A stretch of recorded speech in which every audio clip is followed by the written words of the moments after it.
अब देखो, अब इसके अलावा ये वाली जो थ्योरम है बच्चों, कौन सी, 8.3, देखिए बच्चों उसने क्या कहा। अभी मैंने आपको क्या बोला, मैंने आपको क्या बताया था बताइए, कि अगर किसी को मैंने आपको अभी क्या पढ़ाया था बताइए, कि पैरेललोग्राम में ऑपोजिट साइड इक्वल होती है, ठीक, मतलब ए बी बराबर सी डी होता है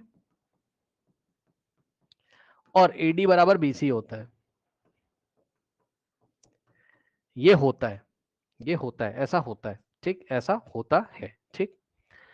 अब उसने इसी का कन्वर्स आपसे पूछ लिया, कह रहा है ये बताओ अगर हम आपको एक क्वाड्रिलेटरल दे दें, सुन लो भाई ध्यान से, अभी आपको पढ़ाया गया था कि पैरेललोग्राम में ऑपोजिट साइड इक्वल होते हैं, लेकिन अब वो कह रहा है कि अगर आपके पास एक ऐसा क्वाड्रिलेटरल है, सुन लो,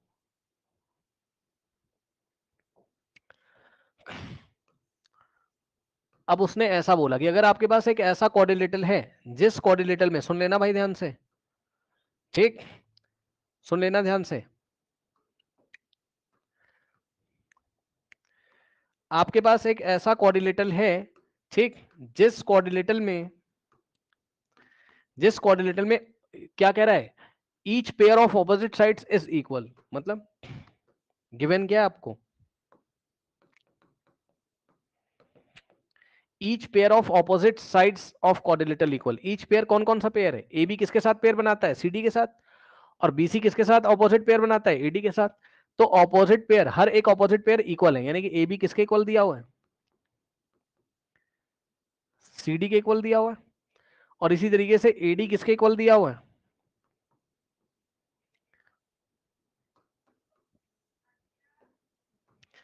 एंड ए डी किसके इक्वल दिया हुआ है, बीसी के इक्वल दिया हुआ है। समझ में आई बात, चेक कर लो भाई, ए बी किसके इक्वल दिया हुआ है, सी डी या डीसी जो बोलना है बोल दो, और ए डी किसके इक्वल, बीसी। तो आपको प्रूफ क्या करना है, पढ़ो, कह रहा है कि then it is a parallelogram, मतलब then prove that it is a parallelogram. तो प्रूफ क्या करना है,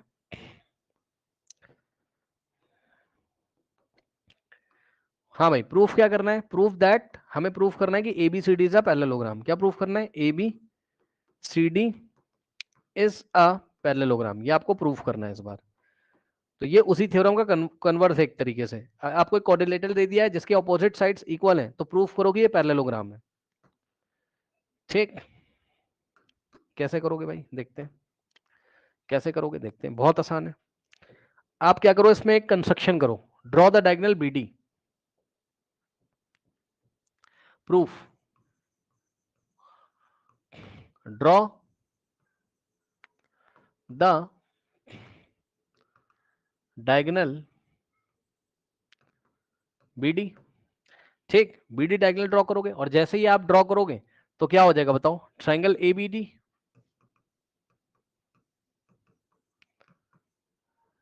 एंड इन ट्राइंगल एबीडी, अब अंदाजा तो है ही आपको, इधर से एबीडी चलता है तो इधर से सी डी भी चलता है।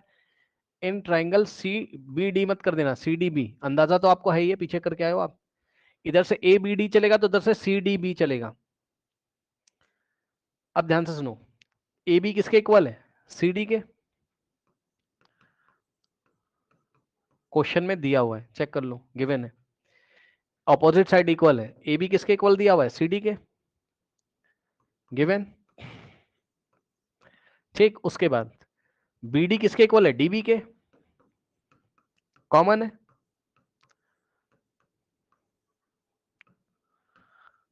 ठीक। और फिर ईडी किसके इक्वल है, बीसी के, चेक कर लो भाई। और एडी, बीसी मत बोलना, एडी किसके इक्वल है, सीबी के, चेक कर लो, करस्पॉन्डेंसी। यहां से एडी लोगे तो यहां सीबी लेना पड़ेगा, एडी सीबी के इक्वल है, ठीक। क्यों, गिवन है, ऑपोजिट साइड्स इक्वल गिवन थी। अब बताओ, हाँ भाई तीनों साइड्स इक्वल हो गई, दोनों ट्राइंगल में, ये वाली इसके इक्वल, ये वाली इसके इक्वल, और ये कॉमन, तो by side side side congruency, by by side side side congruency rule. क्या होगा बोलो, triangle ABD is congruent to triangle CDB, ठीक। दोनों ट्रायंगल कॉन्ग्रेंट हो गए, और जैसे ही कॉन्ग्रेंट हो गए सीपीसीटी लग जाएगी, जैसे ही कॉन्ग्रेंट हो गए सीपीसीटी लग जाएगी, तो क्या होगा, by CPCT corresponding parts of the congruent triangle. क्या होगा बताइए, सीपीसीटी लगेगी बच्चों, तो अब आप समझदार हो, बी किसके इक्वल है, डी के, यानी कि बी वाला एंगल किसके इक्वल है, डी के, यानी कि angle A B D is equals to, बोलो, angle A B D is equals to C D B, यहां से देख सकते हो A B D is equals to C D B, angle C D B. और ये क्या बना रहे हैं, एक तरीके से ऑल्टरनेट, भाई दोनों इक्वल हैं और ऑल्टरनेट पेयर है,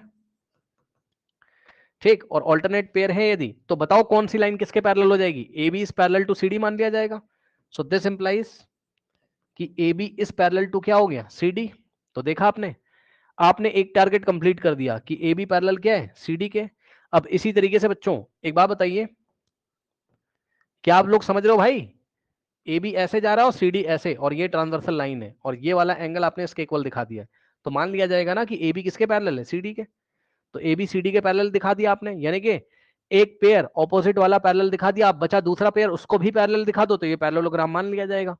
दूसरा पेयर कौन सा बचा, एडी और बीसी वाला, इसके लिए क्या करेंगे, ये वाला जो एंगल है इसको इसके इक्वल दिखा दो, ठीक, मतलब एंगल एडीबी सीपीसीटी से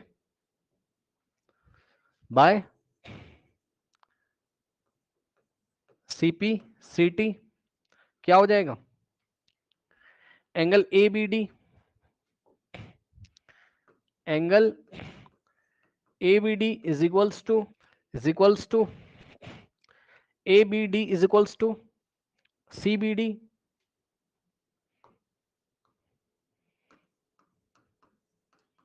ये भी किससे हो गया, ऑल्टरनेट से, मतलब ऑल्टरनेट पेयर है और इक्वल है, तो इसका मतलब क्या है, अब खुद सोचो जरा, ये देखो ये ऐसे करके है और ये ऐसे, और कौन सा एंगल इक्वल दिखा दिया आपने, ये वाला इसके इक्वल दिखा दिया, ये एडी है ये बीसी है,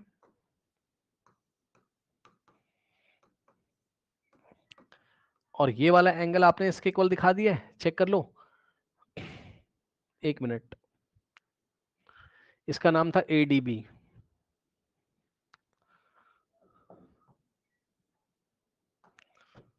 सीपीसीटी से एडीबी किसके इक्वल है, सीबीडी के, ठीक, और ऑल्टरनेट मतलब ये इक्वल है तो ऐसा लग रहा है जैसे ऑल्टरनेट बना रहे हैं एक तरीके से, इसका मतलब क्या है कि एडी पैरेलल बीसी। लो भाई टारगेट कंप्लीट हो गया। एक बार आपने क्या दिखाया, ए बी को सी डी के पैरेलल, और दूसरी बार आपने क्या दिखाया, एडी को बीसी के पैरेलल, एडी को बीसी के पैरेलल, ठीक, तो इस तरीके से क्या हो गया बताइए, ऑपोजिट साइड्स पैरेलल दिखा दिए, सो quadrilateral ABCD is a parallelogram, okay, so we had shown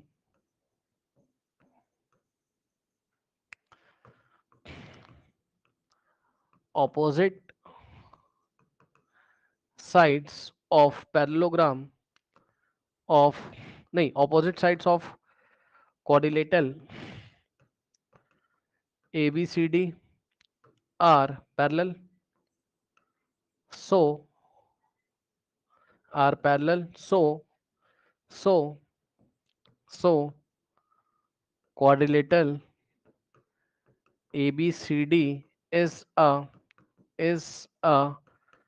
parallelogram, hence proved, is a parallelogram, hence proved.